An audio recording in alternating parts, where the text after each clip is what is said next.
భారీ వర్షాల నేపథ్యంలో ములుగు జిల్లా రెడ్ అలర్ట్ గా ప్రకటించబడిందన్నారు మంత్రి సీతక్క.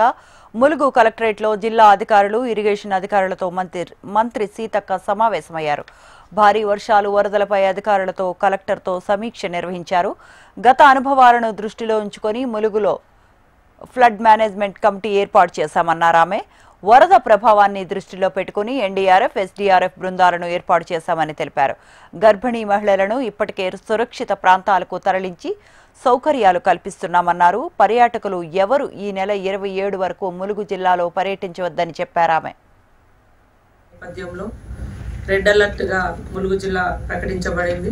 నిన్నటి నుంచి ఈ రోజు వరకు కురిసినటువంటి వర్షపాతం కూడా ఫస్ట్, సెకండ్, థర్డ్ అన్ని స్టెప్స్లలో కూడా ములుగు జిల్లాలోనే అత్యధిక వర్షపాతం నమోదైన నేపథ్యంలో మా కలెక్టర్ గారు టిఎస్ దివాకర్ గారు వారి అధ్యక్షతన ఈరోజు మా జిల్లా యంత్రాంగం అంతా కూడా ఆల్ డిపార్ట్మెంట్స్ తోటి ఈ మీటింగ్ను ఏర్పాటు చేసుకోవడం జరిగింది. ఫ్లడ్ సంబంధించినటువంటి రివ్యూను అందరూ కూడా పాల్గొనడం జరిగింది.